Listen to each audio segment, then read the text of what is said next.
Dominic, here's your boy. Welcome to the show. Yesterday, we're also having a wonderful day on this 23rd April 2025. Today, we're talking about music and how it's a lifesaver.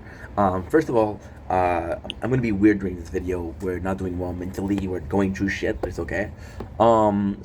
Yesterday, was the reason why we're doing this video. I like giving you guys a reason because I'm like, dude, you don't make any sense most of the time. But if there's a reason, like, you know what? I'm not sure if you know what you're talking about, but I can understand what you're trying to do, right? So of course we're playing the tower in the background because I'm addicted. Healthy addiction, right? Not at all, but still. Yesterday we were not doing well, and somebody came in. Shout out to lovely Angel, lovely girl, Angel or Mary. Super grateful for her. And then it's nuts because uh, I felt like the need to sing, which was there, and then I started singing, and because we started singing, it was just one bubble after the other, right? Domino effect, snowball effect. So we start really having music in the background, and the whole of yesterday stream is me singing music, right? So a little bit odd, a little bit odd. I'm not gonna lie, but at the same time, is it really? So I was supposed to do a video, and again, I did a video last week saying, okay, I would like to do two videos in one. That way we get more content out of the way. And at this point, I'll be completely honest.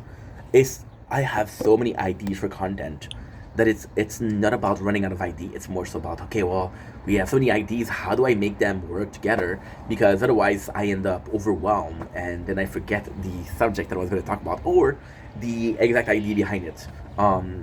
So I'm trying to hurry up because today we have a formation of election, so I'm trying to be doing good for that.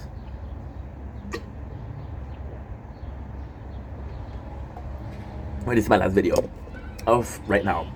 We'll do some more today. Um, so what ended up happening is, last week I wanted to make a video, and the video was kind of amazing. So we were listening to a song that you guys know that I love, which is Star Wars the musical, which is basically the last scene of Obi-Wan and Anakin, and they're fighting, right? And the person what they did was they put music behind, but they did the AI, and they did AI, and they were like, "Yo," and it's crazy because I'm going to talk about AI now, but then I'm going to shout out people that are not using AI. So it's gonna be nuts. But and they took the final, like they took every single thing that they said, every single speech that they have on the scene, right? Like for example, Anakin saying, "I serve to the I'm loyal to democracy, right? If you're not with me, then you're my enemy. Only if Sith deals an absolute, I'll do what I must. You will try, I have failed you, and I cannot have failed you." And it was crazy because this is how we learned it. And I mentioned this before this morning, so we're gonna be doing it quicker. That way, it's not new information; it's information that's out there, but still.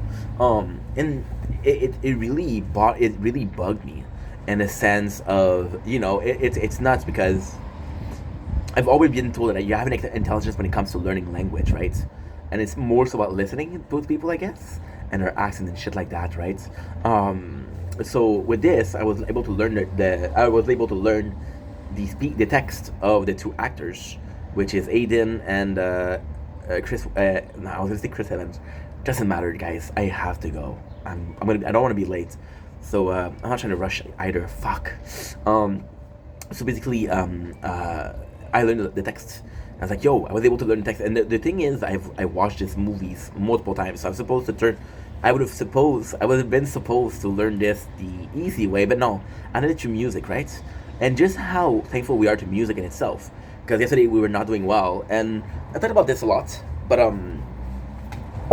it's weird. It's really weird. Um, it is really weird because I wasn't doing well at all yesterday, and music was a way to heal, right? And subconsciously speaking, um, subconsciously speaking, I went to music, and I went to music that I was listening to when I had my depression. It's because we know we healed to the depression. We wanted to do the same thing. If this remedy is good once, it's good twice, type shit.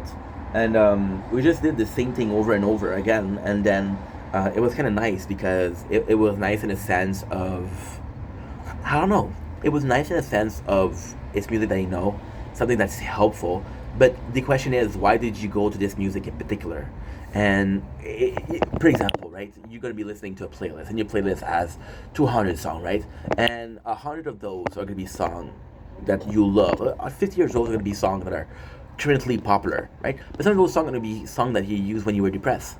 So why don't you go back to these songs, and why do you go back to these songs automatically, right? And that's the question I wanted to ask. That's the question I'm asking myself. You know, do I have this subconsciously need for these songs because of a subconscious search for medication or natural healing, right?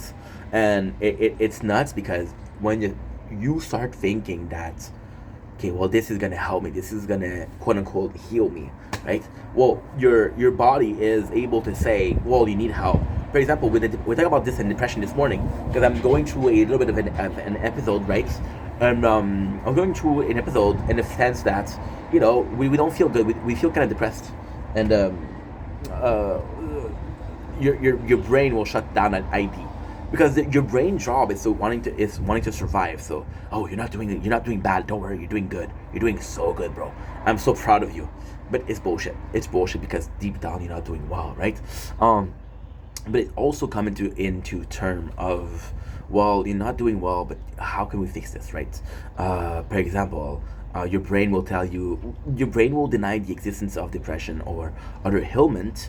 However, it'll know how to avoid, like, you know what, today you're more tired. Today you're going to be sleep 10 or 11 hours, and your body needs that to rest because you're emotionally tired, right? So your body will protect itself without acknowledging the fact that you need help. Which is in itself self-dependence, right? So with music, the fact that we went there, and the fact that I was able to feel that good, but it's just scary how music affect us, right? It's just scary how your body works, your brain work, your sense of need, your sense of, well, I want this, I need this, versus the sense of this was possible, this would probably be beneficial, right? And when you think about it, songs like that, and I think there's a human aspect to it. I think there's an other aspect to it. Like, you're not. I don't. Okay, so I went to AAs when I had my. I'm addicted to junk food. I'm addicted to porn. I'm addicted to content. We've worked on it, but it's still the same thing, right? However, we watch a lot of less porn, which is good. Which is good because I don't feel like watching porn, but it's also bad because one of the common symptom of depression is a loss of libido. Or a loss of being horny, right? So that's why. But at the same time, you know, I was listening to speech, right? And the speech, it was nice. The speech that were being said, but if I was an alcoholic myself, it wouldn't help me because those people are talking about alcohol a lot, and I was like, yo, I don't want to talk about alcohol. I don't want to think about alcohol. So I don't know how it's helpful, right? So with music, those are people that are that have been there, and it's crazy because we all are such different, unique people. We're such unique, different perspective. You're gonna have a billion song about love. You're gonna have a billion and one song about heartbreak, right? And then they all have this different perception of it, or this different understanding, right? And it's nuts. It's nuts because we were listening to a 90s song, and one of the songs that came up was Gone Forever from 3 Day Grace. And the next song on the list, believe me or not, was Diarrhea Jane. The third song, believe me or not, was 50 Ways to Say Goodbye. So it was very, very weird, but they all touched the same principle, right? So with 50 Ways to Say Goodbye is a guy that lost a girlfriend and doesn't tell people that he lost a girlfriend. So he lies and says that she died, but she didn't die. And Diarrhea Jane is a guy that's he loves her so much that he wants to seduce her. And for him to seduce her, he doesn't care about going out with her. He just want to be in their diary. He just want to be important enough to be in their diary, which is phenomenal. Or the first song, which is Always on My Mind. See, now I'm thinking about music. Gone Forever, and the fact that this guy break up, and of course, this song is okay. Well, I was sad. And now that we broke up, I realized how toxic you were, right? And the problem with Gone Forever is it's nothing one-sided, right? So it's kind of crazy. And then the problem with Diarrhea Jane is we don't even know who's Jane. We don't even get to know her. We get to know that we want to be in her diary, but we don't know who she is. And the problem with 50 Ways to Say Goodbye is once again you got one thing, and the guy has such a vivid imagination, right? And it's a beautiful song in the sense of it's a not a reliable narrator. So things like Fight Club, things like 50 Days of Summers, 100 Days of Summers, that's the same thing. So you're not a dependable narrator or reliable narrator. So most of what you said cannot be trusted. So yeah, it was really, really, really nice.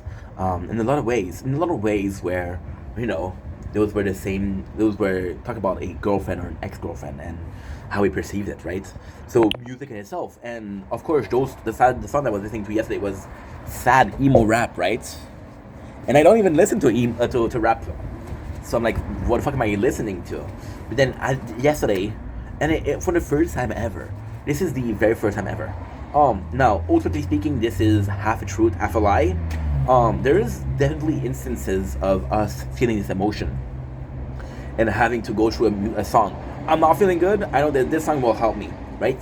But it's the very first time where I'm in denial about how bad we're doing. So yesterday was a really big step. I was having a live TikTok live, and I don't do cry for help a lot. I do not do cry for help, but yesterday I did a cry for help. I saw people going in and say, "Hey, I'm not doing okay," and then people stayed. Some people left. So definitely fuck him. No, I'm joking. They don't have to stay if they don't owe me shit, and I'm not expecting shit from anybody. But at the same time, it was the first time where it was almost instinct to put these songs. So I started listening to one song and it really helped. And I was like, you know what? Maybe I should be listening to music and really changing the way I'm seeing things. And then I felt like listening to this specific song. And I didn't think about why this song in particular, but when I think about it, I'm like, yo, this is the third song in a row that we listened to when we were in depression. What is going on, right? So yeah, it's nuts. When you think about it, it's nuts how the brain works. we always so focus on the conscious. We're always so focused on, okay, well, this and this and this happened because of this and this and this. But we never really think about, well, there's a reason why you're doing that. There's a reason, it doesn't matter why you're doing it, there's a reason why you're doing it, right? And to me, this is the important part. To me, this is the valuable art of self-preservation. I'm not feeling good, i.e., I have to do this, X, Y, Z. I'm doing better, that meaning I have to do A, B, C, right? It's completely different. Like, for example, we've been seeing my father a lot lately because I don't want to be alone, right? But then, it's so fucked up with my father. With my mom, it's the same thing. My mom, I don't see her enough. I'll be completely honest. But my father is 100%, 100%, 200%, 400%. A feeling of granddad. So when you're a father or you're a mom, you have to take care of your kids, and then you're a grandfather or grandmother, and your kids are gonna bring the grandkids over, but when you don't have the grandkids, you don't have to take care of them. So my father is this constant. My father also isn't a very emotional person. So my father, I can see him in 3-4 times a week. He won't mind, and I can spend a couple of weeks without seeing him, and it's like, hey, are you coming over? But it'll take a couple of weeks before you say, okay, you want to come over for brunch, right? So it's the perfect amount of I'm connecting with you, but then I'm disconnecting with you, And I think that's why I'm acting the same way, because that's the way I was raised, right? But at the same time, who gives a shit? Who gives a shit if it's what you're doing is wrong? There's always this feeling of, if it feels so right, how can it be wrong when it feels so right? Right? And ultimately, I believe in that. I believe in the fact that you got X, Y, Z that are working for you. Use XYZ. Now, ultimately, XYZ has consequences, but the question is, does it does more benefit than consequences? Are you hurting people? If yes, don't do it. If it has more benefit than consequences, so for example, consequences. I'm listening to this song, which makes me feel better, but this song's put me back in a place of depression, and this is diving into depression. So I'm able to stay on the surface, right? I'm able to stay on the surface, and let's say the beach. Let's go to the beach. And I've been watching also Jersey Shore. So this is where's the beach moment. So you go to the beach, right? And you're walking to the beach and you walk into the water, right? And at first the water's at your ankle, right? Like, wow, the water's really nice, right? And then you're walking more. And now the water's at your ankle, your knees, and like, you know what, more. And then it goes to your hips, right? And before you know it, your feet aren't touching the water, and you're so far that you really have to go back. And because you're going back, it's a bit of a, how can I say that? It's a bit more complex. It's a bit more complicated because you have these feelings of, well, I want to be in the water, but I don't want to be too much of water. What's the right level, right? Some days you'll go deeper. Some day you won't go deeper. But it's a constant battle, and that's how much I want to fight today. What am I willing to do today to better my situation? That's the important part. That is the part where you have to focus.